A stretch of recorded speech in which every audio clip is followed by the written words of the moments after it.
they are headhunters and they are cannibals. I like how you just dropped that right at cannibals. the end of the This is funny. So I went to Borneo a couple times to preach. Borneo's an island. It's part of it's controlled by Indonesia, part by Malaysia, and part of it is it's a little kingdom, very wealthy in oil. And so I went there. And in order to get there from the U.S., you'd have to fly from the United States to Japan to Singapore to Kuala Lumpur, Malaysia. Wow. Then you catch a flight from Kuala Lumpur and fly from Kuala Lumpur to Borneo. Then I got in a big boat that was designed to look like an airplane fuselage. That's And cool. it had two big 12-cylinder Cummins diesel engines in it. And it went about 50 miles an hour up this river. Wow. And it went through some of the best whitewater rafting areas in the world, but it just went right over the top of that whitewater stuff. Wow. So we get there, we go to a little town, and we stay there. And the next day, I get in a boat 31 feet long. I measured it, had a 15 horsepower Yamaha engine on it, a guy on the back of it, a guy on the front of it. The guy in the front of it would either stand or squat with his hand like this the whole time. Wow. And when there was an alligator or really shallow water, he would drop his hand. The guy would stop the boat, and a lot of times we had to get out of the boat, pick the boat up, and they ran through the shallow water gravel to the other side. Look, it was brutal physically. And we were just sitting on a flat. It was like something like a dugout canoe, you know? Yeah. And so we go upriver for 8 hours. So, I mean, we've really traveled for days to get to this moment. Yeah. And they told me, you're going to be the first white guy to go there, the first American to go there, the first English speaker to go there. You're going to be the first person to go there and preach the gospel. Whoa. So I was pretty pumped about it, you know? Yeah. And picking the boat up and running with it was brutal. Yeah. And we get to this, you know, as you're going up this river, it keeps getting narrower and narrower. And we go by villages. There are no roads. The only way in or out of these places is walk the mountain trails or go up this river to get there. Wow. And so we get to the final place. You know, we've been stopping and buying fruit for little people selling stuff, you know, and whatever. We finally get there. And when we pull up, there was a lady on the riverbank, and she had a makeshift stand made where she was selling something, but the boards weren't cut even or anything. It was just jagged pieces of wood stuck together. You know, I thought, what is this lady selling in this extremely remote village in Borneo, Indonesia? So I walked over there. You know what she was selling? Coca-Cola. Coca-Cola. What? Yeah. And I was like, oh my God. How did Coca-Cola beat the gospel to this village? Yeah. I was really upset about it. Traveling every way. Someone has carried a 12-pack, a 48-pack of Coca-Cola. Oh my God. Do you know that all Coca-Cola syrup is made in Atlanta, Georgia? I didn't Only know that. 5 people know the recipe for it. The recipe's kept in a bank vault. I believe it. Yeah. And I was waiting for him to be like, I'm one of those 5. No, I'm not. But look, he knows one of the 5. Look, I started doing some research about it. Oh, wow. I mean, I was really ticked off. I stayed there a couple of days, and it's called a longhouse. It's a like a cabin type thing they build out of bamboo and palm leaves. Yeah. And it's wide enough for 150 people or 150 families to live in this one. It's all broke up into little compartments, Yeah. and it has a bamboo like a deck or porch in front of it. Yeah. And one of the things they do is they raise pepper, and they pick the pepper and put it out there in the sun to dry. Really? Yeah. And they are headhunters and they are cannibals.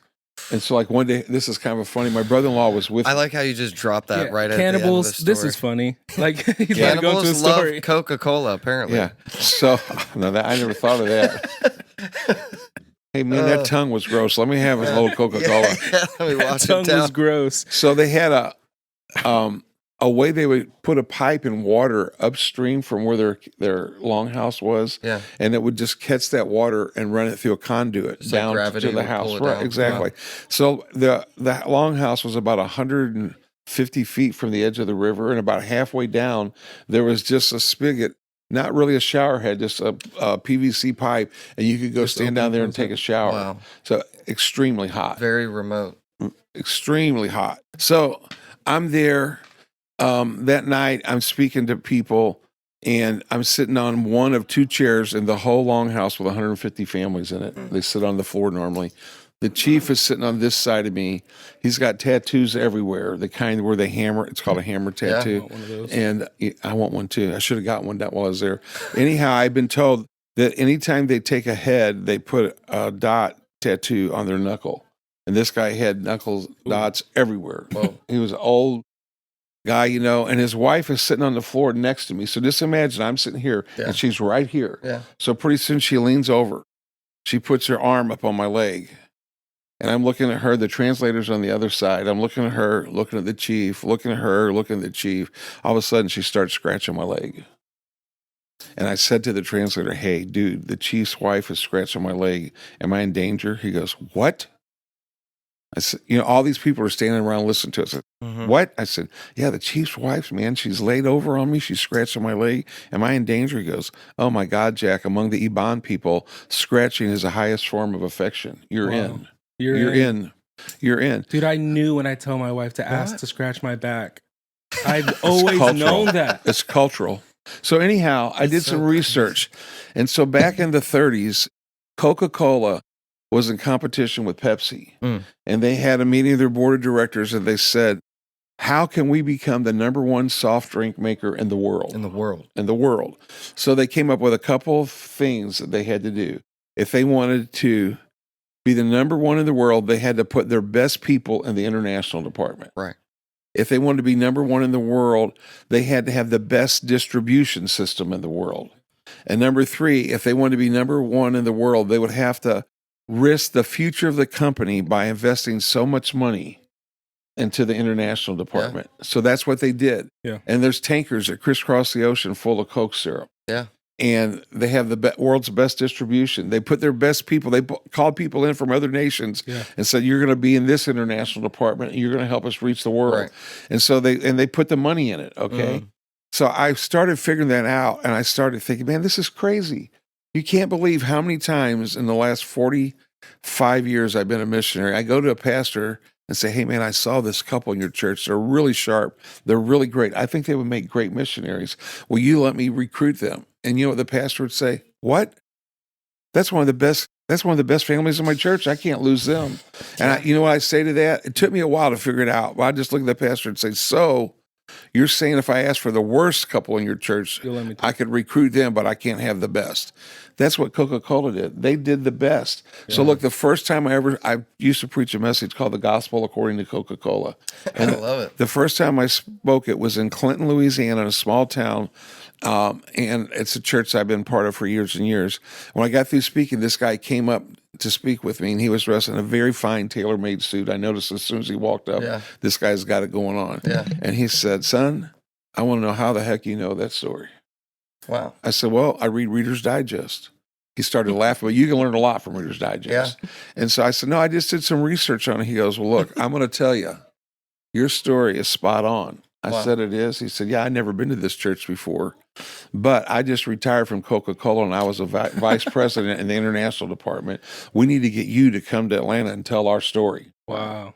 And so how did that happen? The church didn't make the right commitments. We didn't obey the commandments of Jesus. Yeah. We don't put our money there. And we've not yet reached the world that Coca-Cola's reached over and over. What happened at that village? Oh, I mean, you shared Jesus? Lots of people got saved. That's amazing. I never went back there. When you do what I do, Paul said some sow, some plant, some receive the harvest. And so I'm a sower, and I don't often get to see but I have started a couple hundred churches, from great meetings or something. Yeah. But that was just a place I couldn't figure out a way to get back in there. Wow. But I have heard that it's become a Christian village. That's so amazing. You can go there now, Alex. It's safe. They won't take your head. That's good. And they're still drinking Coke. They probably are still drinking. Dude, I'm bringing root beer. That's it.